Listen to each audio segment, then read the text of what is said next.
My father was the kind of person that spoke to people and found out what was going on in the community and did what the community wanted them to do. If there was an element that needed taken care of, he went and took care of it. But he found that out from walking the beat and knowing every merchant on the block, and everybody respected him, and he respected everybody. He did not abuse anybody's civil rights. So now, if somebody, I don't care who it is, I don't care if it's the military, okay, used on our own soil, because they're going to use it. You don't remove posse comitatus and then decide you're not going to use the military on your own soil. Why bother going through all of that? Okay, they're going to use it on us. Okay, but you got to have the tactics in place. So you know what? If somebody is violating your civil rights, and not only your civil rights, but your inalienable rights, your God-given rights, all right, the right to protest, the right to be heard. If somebody violates those rights with violence, then you have no choice, and you must be prepared to face violence with violence. Don't forget the hot sauce too. And the hot sauce. Love the hot sauce in the super soakers. So, and I'm not saying deadly force. Use the same kind of force that they use on you. It's tit for tat, okay? If they pull out the tasers, you pull out the tasers. If they pull out the CS gas, you pull out the CS gas. If they pull out the guns, that's when you pull out the guns, okay? And only after, okay? And I'm not saying for people to be violent, okay? I am saying you must stand your ground and protect yourself as a human being, and even an animal. Even a freaking animal is going to protect itself. Okay? You attack a cat, and you see what's going to happen to you. You grab a cat and slam him up against the wall, and you see what's going to happen to you if you try to approach that cat again. He's going to put a hurting on you that you're not going to forget. Okay? And that's the thing, is that, you know, if you really truly believe that the power emanates from the people, then you must demonstrate what that power can do. You must have people to back you up at these demonstrations. And if they pull out a taser, you tase them right in the neck, right in the groin, wherever you can tase them. And so you go to jail. Take out as many as you can. Take out as many as you can before you go down. Well, you know, you only have rights as long as you're willing to fight for them. And that's what I'm saying. I'm not advocating violence at all. I'm advocating self-defense. Defense involves reacting to some overt threat. So if you're in the wrong and you're breaking the law, you deserve to be arrested. You deserve to go to jail. You deserve to be in handcuffs. But if you are practicing your God-given rights, if you are practicing your religion and somebody tells you cannot, what? Make me. If you or just any of these rights, you have the right to be heard. And, you know, there was somebody that was arrested recently that I heard about.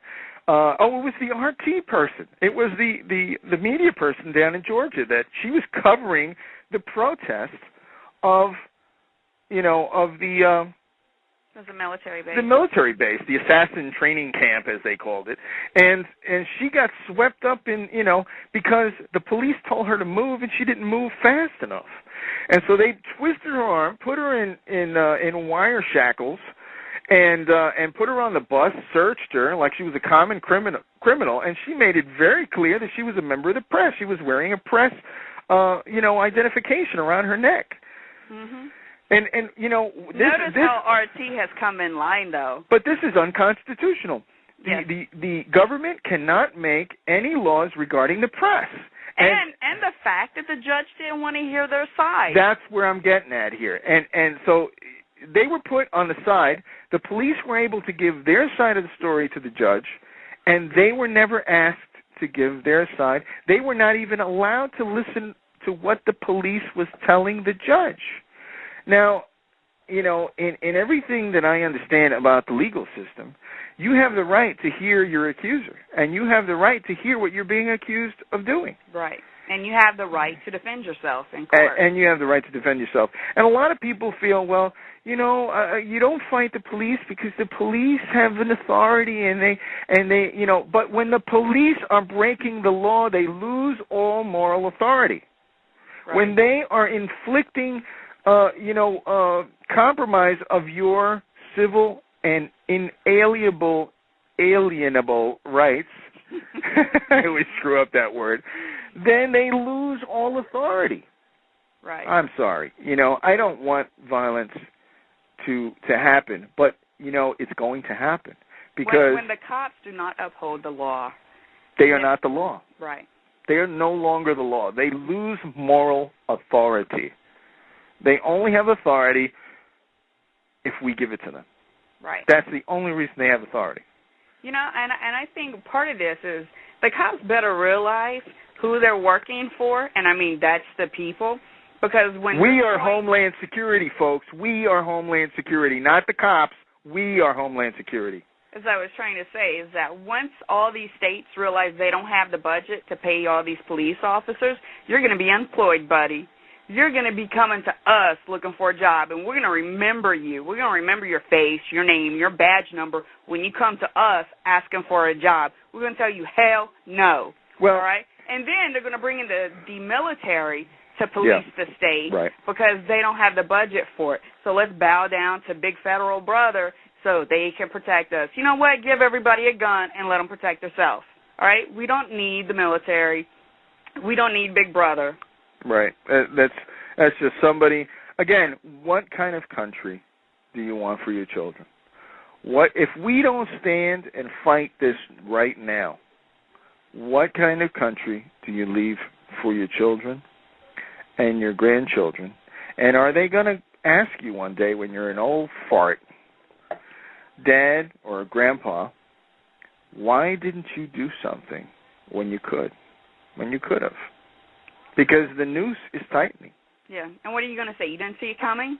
How can you not see this coming? We see it coming.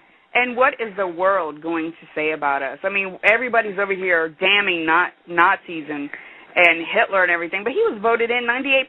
Yeah. Everybody loved him. Well, yeah, let's look back at history and say, why did the German people, who were probably as intelligent as any other race, right? Why did the German people allow Hitler to do what he did? Is it because it sounded like a good idea?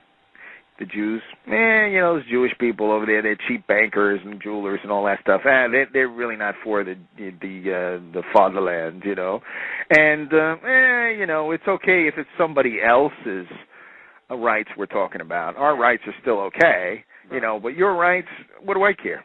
Right. Why did they allow 10 million or more people, probably more, die at the hands of the Nazis? And history has to ask themselves, why did the Germans allow this to happen? And history will ask the same thing of Americans. Why did we allow this to happen? So why did we? Why are we? Why do we continue to do this? Well, we don't, because you know what? The 3%, if not more, is alive and well at the New America Now radio show, and everybody who listens to this, and anybody who listens to the Watchman.fm, and anybody who listens to Freedomizer or to Rants Radio or Wide Awake News or any of these other places where everyday people who don't have sponsors, who could give a rat's ass about ratings and all this other crap, okay, it is time to make a stand.